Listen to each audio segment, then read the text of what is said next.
ثانی انٹرنیشنل حج عمرہ tours and travels. حج عمرہ جانے کے خواہش مند حضرات اسکرین پر دیے گئے نمبرز پر کال کریں۔ السلام علیکم ورحمۃ اللہ وبرکاتہ۔ نحمدہ ونصلی علی رسولہ الکریم، اما بعد فاعوذ باللہ من الشیطان الرجیم، بسم اللہ الرحمن الرحیم۔ وقال اللہ تعالی فی القرآن المجید والفرقان الحمید، ما كان محمد ابا احد من رجالكم ولكن رسول الله وخاتم النبيين وكان الله بكل شيء عليما۔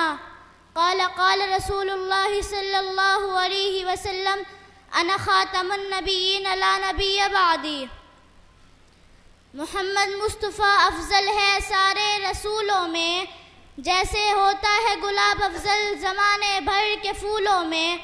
حسن یوسف دیکھ کر وہاں کٹ گئی تھی انگلیاں، حسن یوسف دیکھ کر وہاں کٹ گئی تھی انگلیاں، یہاں چاند کٹ گیا انگلی کو دیکھ کر۔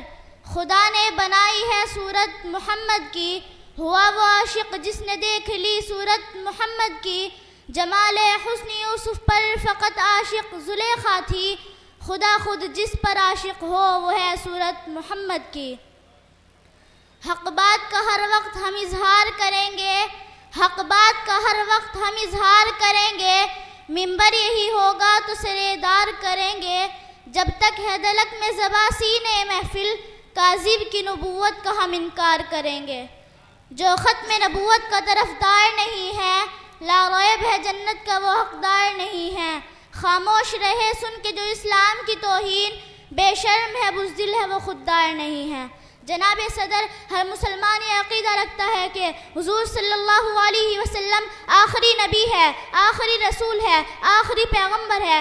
آپ کے بعد کوئی نبی نہیں آئے گا، آپ پر نبوت کا سلسلہ ختم ہو چکا ہے، اور ہر مسلمان یہ عقیدہ رکھتا ہے کہ حضور صلی اللہ علیہ وسلم آخری نبی ہے، اب قیامت تک کوئی نبی نہیں آنے والا۔ اور اس ختم نبوت پر قرآن کریم کی 100 سے زائد آیات دال ہے، جو دلالت کرتی ہے اس بات پر کہ آپ ہی خاتم الانبیاء ہے، اور خود میرے اور آپ کے تمام جہاں کے سردار محبوب خدا کی سینکڑوں سے زائد حدیثیں اس پر دلالت کرتی ہے کہ بس آپ ہی خاتم الانبیاء ہے۔ جناب والا، ختم نبوت کا فیصلہ ایک ایسا فیصلہ ہے جو باقی سب فیصلوں کو رد کر دیتا ہے، وطن اور وطنیت کے فیصلوں کو پیچھے چھوڑ دیتا ہے۔ مسلمان کے سامنے اگر حضور صلی اللہ علیہ وسلم کی ناموس کی بات آ جائے تو وہاں وطن، ملک، اسٹیٹ، مال و دولت، جوانی، بیوی بچوں کی بات نہیں ہوتی، وہاں ایمان کا مسئلہ ہوتا ہے، وہاں دنیا کی محبت نہیں چلتی۔ سامعین محترم، کسی شاعر نے کیا خوب کہا ہے، عقید ختم نبوت کا تحفظ کرنا عین ایمان ہے، عقید ختم نبوت کا تحفظ کرنا عین ایمان ہے، گر بات آئے اس پر جان لٹانا عین ایمان ہے۔ اگر کوئی کرے گستاخی رسول کی، اگر کوئی کرے گستاخی رسول کی، سر اس کا تن سے جدا کرنا عین ایمان ہے۔ وارثین علم و حکمت، منصب انصاف پر جلوہ افروز منصفین کرام اور میرے ہم سفر طلباء و طالبات، آج میں آپ حضرات کے سامنے عقید ختم نبوت کے تحفظ پر چند معروضات پیش کرنا چاہتی ہوں۔ ارباب ذی وقار، ازل سے ابد تک یہ دستور چلا آ رہا ہے، جب بھی حق کی طاقت سامنے آتی ہے اور حق کی روشنی پورے عالم کو منور کرنے لگتی ہے تو باطل اپنے آلات میں لیس ہو کر میدان میں آ جاتا ہے، یا یوں کہہ لیجئے جب بھی ضلالت و گمراہی عام ہونے لگتی ہے تو حق اس ضلالت و گمراہی کا خاتمہ اور ظلم و ستم کو جڑ سے اکھاڑ پھینکنے کے لیے میدان عمل میں آ جاتا ہے۔ ارباب ذی وقار، نبی کے زمانے میں باطل اسود انسی کی صورت میں آیا تو اس کی سرکوبی کے لیے خود نبی نے مقابلہ کیا، پھر اس کذاب کو جہنم رسید کر دیا۔ پھر جب باطل حضرت ابوبکر صدیق رضی اللہ عنہ کے دور میں سر اٹھاتا ہے تو مسیلمہ کذاب کی صورت میں ہوتا ہے، تو وقت کے خلیفہ حضرت ابوبکر صدیق رضی اللہ عنہ خود مقابلہ کرتے ہیں۔ اس کذاب کو جب جہنم رسید کر دیا جاتا ہے، یہ سلسلہ چلتا ہوا یہ گندی ہوا ہندوستان پر آن پڑتی ہے، پھر باطل غلام احمد قادیانی کی صورت میں جنم لیتا ہے، تو وقت یہ خلیفہ حضرت ابوبکر صدیق رضی اللہ عنہ خود مقابلہ کرتے ہیں۔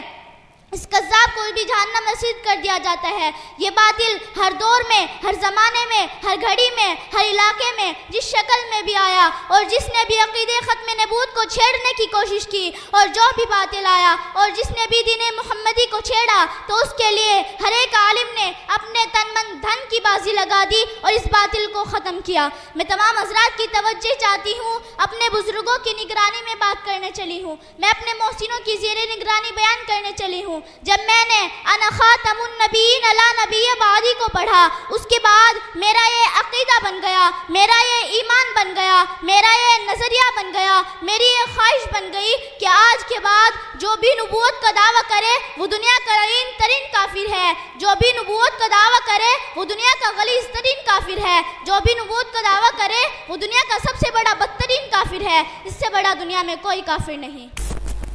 لوگوں، دین اسلام کے سرفروشوں، میں بات اس لیے کہہ رہی ہوں کہ اگر معیشت بگڑ جائے کوئی بات نہیں، کیونکہ اس کی بحالی ممکن ہے۔ اگر حکومت بگڑ جائے کوئی بات نہیں، کیونکہ اس کی بحالی ممکن ہے۔ اگر ریاست بگڑ جائے کوئی بات نہیں، کیونکہ اس کی بحالی ممکن ہے۔ لیکن اگر عقیدے ختم نبوت بگڑ گئی تو دنیا اور آخرت برباد ہو جائے گی۔ سامعین محترم، اسی عقیدے ختم نبوت کے لیے ہمارے نبی نے، ہمارے صحابہ نے، ہمارے اکابرین نے، ہمارے جرنیلوں نے، ہمارے علماء نے، ہمارے طلباء نے بڑے پیمانے پر قربانی دی ہے۔ اسی عقیدے ختم نبوت کے لیے ہمارے علماء کو آگ کے انگاروں پر لٹا دیا گیا۔ اسی عقیدے ختم نبوت کے لیے لاکھوں مسلمانوں کو شہید کر دیا گیا۔ جب بھی ان پر کوئی مشکلات آئی، تکالیف آئی، مصائب آئی، تو ان کی زبان پر ایک ہی نعرہ تھا جو آنے والی نئی نسلوں کے لیے ایک نتیجہ تھا، جو آنے والی نئی نسلوں کے لیے قربانی کی طرف اشارہ تھا، جو آنے والی نئی نسلوں کے لیے ایک نعرہ مستانہ تھا۔ وہ کیا تھا؟ وہ یہ تھا، جو ہو فرعون میں ان کو خدا کہہ دوں یہ مشکل ہے، جو ہو فرعون میں ان کو خدا کہہ دوں یہ مشکل ہے، جو ہو دجال میں ان کو انبیاء کہہ دوں یہ مشکل ہے۔ مجھے زنجیر پہنا دو، مجھے سولی پہ لٹکا دو، مجھے زنجیر پہنا دو، مجھے سولی پہ لٹکا دو، مگر میں راہزنوں کو رہنما کہہ دوں یہ مشکل ہے۔ حضرات سامعین کرام، میں تو یہاں تک کہنا ضروری سمجھتی ہوں کہ جب تک میرے اکابر علماء دیوبند زندہ ہے اور ان کی رگوں میں روح باقی ہے، جب تک کوئی باطل، کوئی کافر، کوئی لعین و ملعون، ابلیس و شیطان اگر ختم نبوت پر نظر بھی اٹھائے گا تو میرے اکابر ان کی نظروں کو پھوڑ کر اس کذاب کو جہنم رسید کر دیں گے۔ اس لیے میری دعا ہے کہ رب کریم میرے اکابر علماء دیوبند کو ہمیشہ سلامت رکھے، آمین۔ میں انہی باتوں پر اپنی تقریر کو ختم کرتی ہوں۔ اللہ تعالی ہم سب کو عقیدہ ختم نبوت کی حفاظت کرنے کی توفیق عطا فرمائے، آمین۔ اس شعر سے اپنی بات مکمل کرتی ہوں۔